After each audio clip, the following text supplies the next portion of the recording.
Assalamualaikum warahmatullahi wabarakatuh.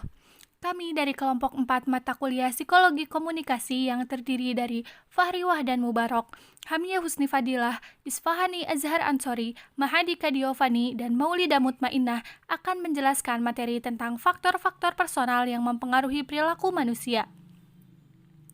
Sudah tahukah teman-teman bahwa ada dua faktor personal yang mempengaruhi perilaku manusia, yaitu faktor biologis dan faktor sosio-psikologis?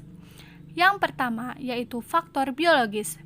Faktor biologis ini terlihat dalam seluruh kegiatan manusia, contohnya seperti merasa lapar atau membutuhkan teman.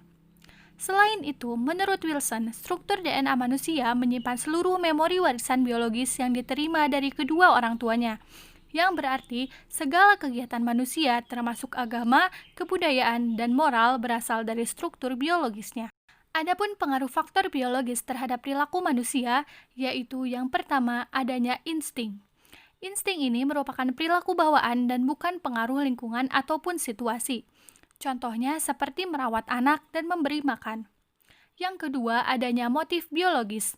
Sebuah penelitian tentang pengaruh rasa lapar yang dilakukan selama 6 bulan dengan menjalani eksperimen setengah lapar membuktikan terjadinya perubahan kepribadian yang drastis ketika seseorang merasa lapar.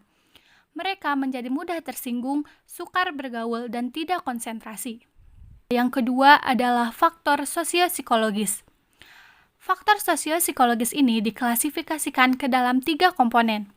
Yang pertama yaitu komponen afektif atau aspek emosional, yang kedua komponen kognitif atau apa yang diketahui manusia, dan yang ketiga komponen konatif atau kebiasaan dan kemauan untuk bertindak.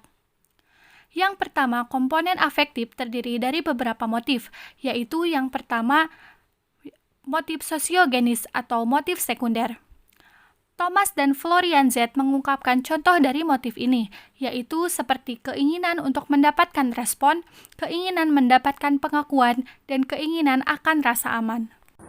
Lalu selanjutnya motif sosiogenesis menurut Maslow, yang pertama kebutuhan akan rasa aman, yang kedua kebutuhan akan keterikatan dan cinta, yang ketiga kebutuhan akan penghargaan, yang keempat kebutuhan untuk pemenuhan diri atau self-actualization.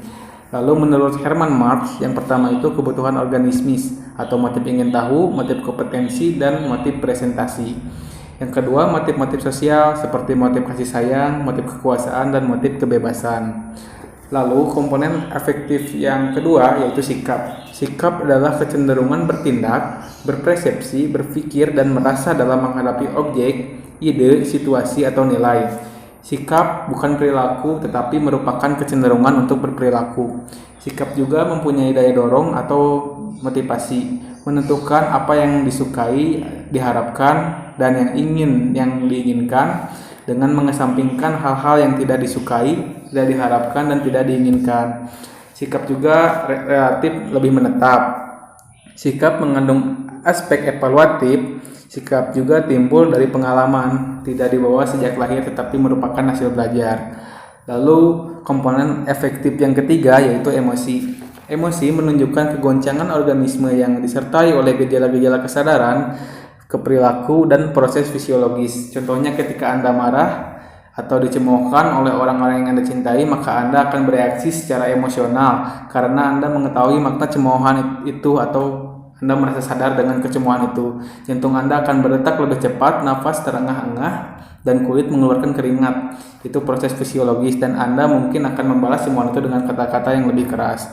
Lalu ada 4 fungsi emosi menurut Coleman dan Hammond. Yang pertama, emosi sebagai pembangkit energi atau energizer. Yang kedua, emosi sebagai pembawa informasi dalam konteks komunikasi intrapersonal. Lalu yang ketiga, emosi sebagai pembawa informasi dalam komunikasi interpersonal. Lalu yang keempat, emosi sebagai informasi mengenai keberhasilan kita. Emosi juga berbeda-beda dalam hal intensitas seperti emosi ringan, emosi berat, dan emosi desintegratif. Dan dalam hal lama dan singkatnya juga itu berbeda-beda. Mungkin cukup sekian dari kami, kurang lebihnya mohon maaf. Wabillahi taufiq wal hidayah. Wassalamualaikum warahmatullahi wabarakatuh.